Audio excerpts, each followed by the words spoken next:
7월 5일 월요일 야고보서 2장 14절로 26절 말씀. 내 형제들아, 만일 사람이 믿음이 있노라 하고 행함이 없으면 무슨 유익이 있으리요? 그 믿음이 능히 자기를 구원하겠느냐? 만일 형제나 자매가 헐벗고 일용할 양식이 없는데 너희 중에 누구든지 그에게 이르되 평안히 가라, 덥게 하라, 배부르게 하라 하며 그 몸에 쓸 것을 주지 아니하면 무슨 유익이 있으리요? 이와 같이 행함이 없는 믿음은 그 자체가 죽은 것이라. 어떤 사람은 말하기를 너는 믿음이 있고 나는 행함이 있으니 행함이 없는 네 믿음을 내게 보이라. 나는 행함으로 내 믿음을 네게 보이리라 하리라. 네가 하나님은 한 분이신 줄을 믿느냐? 잘 아는도다. 귀신들도 믿고 떠느니라. 허탄한 사람아, 행함이 없는 믿음이 헛것인 줄을 알고자 하느냐?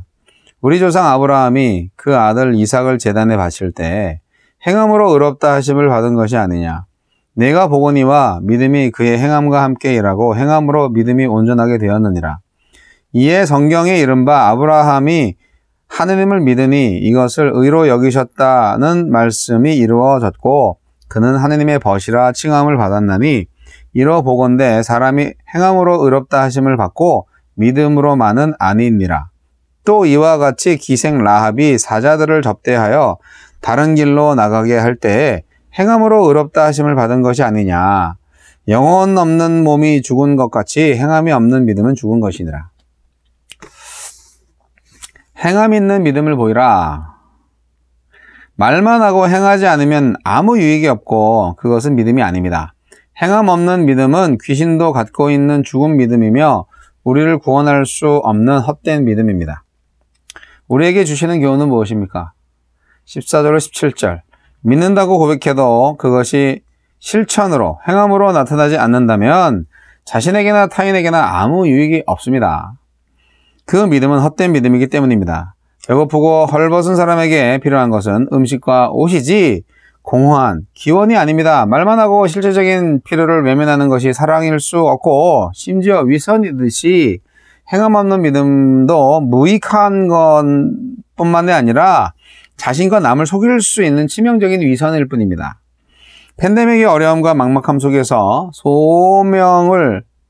소망을 잃지 않고 위기를 넘길 수 있도록 어서 이웃에게 손을 내미십시오. 18절로 20절. 행함이 없는 믿음은 그 자체로 죽은 것이기에 믿음이 아닙니다. 믿는다는 말만 있고 행함이 없으면 그 믿음을 증명할 길이 없지만 믿음을 고백하지 않아도 행하면 그 진정성을 증명할 수 있습니다. 귀신도 하느님이 한 분이신 줄 알고 떠는 반응을 보이지만 순종하지는 않고요. 주님의 일을 늘 방해하고 속이는데요. 하물며 아예 실천에 반응 없이 입술로만 하는 고백이 어떻게 참 믿음을 보장할 수 있겠습니까? 21절로 24절. 믿음의 조상 아브라함의 믿음은 행함으로 입증되었습니다. 하늘의 별과 같이 많은 자손을 주겠다고 하신 하느님의 약속에 대한 믿음으로 그는 의롭다 하심을 받았으며 하나님의 납득할 수 없는 명령대로 아들 이삭을 제단에 바치는 행함을 통해서 그 믿음을 확증했습니다.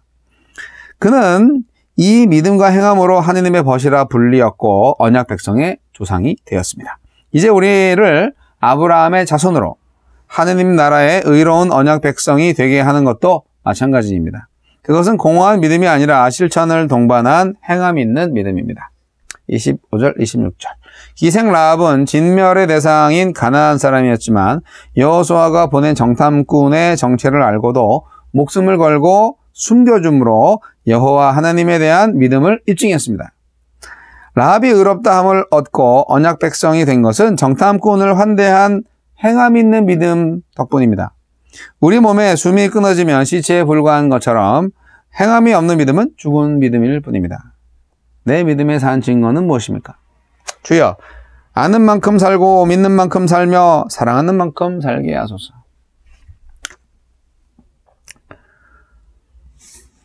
원래요, 믿음이라는 것은 행함을 전제로 합니다. 전제로 한다는 것은 당연히 믿음에 따라오는, 믿음을 표현하는 수단이 행함이라는 거죠. 이거에 대해서 할 말이 참 많습니다. 예, 엄청난 참된 믿음에 대한 논쟁인데요. 우리가 정말 참된 믿음을 갖고 있는가? 참된 믿음에 대한 얘기입니다. 참된 믿음은 행함이 있는 믿음입니다. 여러분, 야고보는 자기가 믿는다 하면서 하나님의 말씀에 하나도 순종하지 않는 사람들을 보면서 그들에게 질타를 하신 거예요. 저는 이 표현이 되게 인상적이에요. 얼마나 간절했으면 20절에 허탄한 사람아, 행함이 없는 믿음이 헛것인 줄을 알고자 하느냐, 이렇게 야고보 사도께서 거의 절규를 하시네요. 그러니까 행함이 없는 믿음 생활을 하는 사람들이 많이 있었다는 거죠. 근데 그 믿음은 믿음이 아니다, 그렇게 말씀하시는 거예요. 그리고 치명적으로 야고보는 그 믿음으로는 절대로 구원을 얻을 수 없다, 그렇게 경고하십니다. 열매를 보아야 그 나무가 어떤 나무인 줄 아는 것처럼 이 행함은 우리 삶의 열매예요. 믿음의 열매예요. 예, 그래서 신자의 삶이 구원과 아무런 상관이 없다는 생각, 그거 없애야 됩니다. 잘못된 삶을 정당화하려는 보호막으로 사용할 뿐이에요. 그것은 잘못된 믿음에 대한 이해를 갖고 있는 거예요. 모든 성도들이. 야고보는 믿음이라는 것은 그의 삶과 구별된 어떤 것이 아닌 거예요. 오히려 그의 삶과 직접적으로 연결된 거라는 것을 오늘 말씀을 통해서 분명히 말씀하고 있어요. 4가지 예화가 나오죠. 첫 번째는 헐벗고 굶주린 형제들에 대한 그 말만 그럴듯하게 하는 행위. 두 번째 예는 귀신들의 믿음을 얘기하고 있죠. 세 번째는 아브라함의 믿음, 네 번째는 기생 라합의 믿음을 듭니다. 사람이 믿음이 있노라 하고 행함이 없으면 무슨 이익이 있으리요? 그 믿음이 능히 자기를 구원하겠느냐? 오늘 14절 말씀은 굉장히 도전을 주고 있는 말씀입니다. 저는 이 4가지 예화를 이제 분석해 보면 참된 믿음에 대한 교훈인데, 헛된 믿음과 참된 믿음 2가지씩 말씀하고 있어요. 헛된 믿음은 뭡니까? 말뿐인 믿음이죠. 그리고 귀신들의 믿음이죠. 헛된 믿음이에요. 참 믿음이 아닙니다. 참된 믿음은 뭐냐? 아브라함의 믿음이에요. 그리고 라합의 믿음이었습니다. 그래서 행함이 없는 믿음은 죽은 믿음이다라는 결론을 하고 있는데, 믿음의 열매가 필요합니다. 그리스도인의 진정성은 그 삶의 열매를 보아서 알 수 있습니다. 그러니까 기도 잘하고 설교 잘하고 찬양 잘하고 해도 그의 삶 속에서 믿음의 열매가 나타나지 않는다면 천국 못 갈 수도 있다. 네. 하여간 말뿐인 믿음을 경계하시기 바랍니다. 예. 그리고 마치 귀신들의 믿음처럼 그 거라사의 광인 기억나시죠? 거라사의 광인 예수님을 보자마자 먼저 하느님의 아들 예수여, 나를 괴롭게 하지 마소서, 이렇게 알아채고 그랬잖아요. 그러니까 사실을 긍정하는 거. 나 그 사람 남자인 거 믿어. 여자는 아닌 것 같더라고. 뭐 이런 얘기를 하는 것이 믿음이 아니라는 얘기죠. 영어 단어에서 belief와 faith의 차이다라고 말하는 사람도 있는데, 제가 영어를 잘 몰라서 그 차이가 정말 그 차이인지는 잘 모르겠지만, 하여튼 단순한 사실 긍정보다는요, 총체적인 믿음을 말하는 거예요. 예, 총체적인 믿음. 그렇기 때문에 우리는 아브라함의 믿음과 라합의 믿음을 통하여서 행위로 믿음을 입증한 사례를 눈여겨봐야 합니다. 여러분, 아브라함은 아들을 바쳤어요. 네. 아들을 만약에 바치는 행위가 없었다면 아브라함이 정말 의로운 자가 되었을까? 의롭게 되었을까? 라합도 마찬가지입니다. 라합도 하나님에 대한 믿음을 가지고 있었다. 그런데 정탐꾼들을 도와주지 않았다면 여리고성이 무너졌을 때 과연 이 라합은 구원받았을까요? 아, 저 하나님 믿어요. 하지만 당신들을 숨겨줄 수 없어요. 그랬으면 과연 인정받았을까요? 그러니까 행함은 그냥 필수적으로 따라 붙는 거예요. 그게 믿음인 거예요. 행함이 없는 믿음은 영혼이 없는 몸이다. 그렇게 아주 신랄하게 말씀하고 있잖아요. 사랑하는 성도 여러분, 행함과 믿음의 관계는 사실 논리적으로는 가능해요. 논리적으로만 가능해요. 그러나 실제적으로 구분이 불가한 관계입니다. 예를 들어서 물은 수소 2개와 산소 1개로 구성된 화합물질이죠.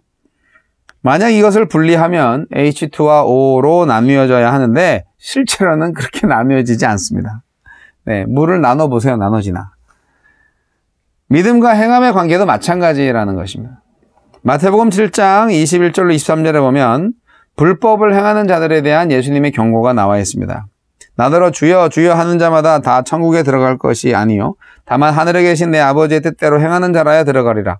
그날에 많은 사람이 나더러 이르되 주여 주여 우리가 주의 이름으로 선지자 노릇하며 주의 이름으로 귀신을 쫓아내며 주의 이름으로 많은 권능을 행치 아니하였나이까 하리니 그때 내가 저희에게 밝히 말하되 내가 너희를 도무지 알지 못하니 불법을 행하는 자들아 내게서 떠나가라 하리라. 그날이 언젠가요? 문막을 살펴보니까 그날은 심판날을 말하고 있죠. 그날에 하느님의 심판이 있는데 어떤 사람은 구원을 받고 어떤 사람은 구원을 받지 못합니다. 여러분은 구원받을 수 있는 사람들입니까?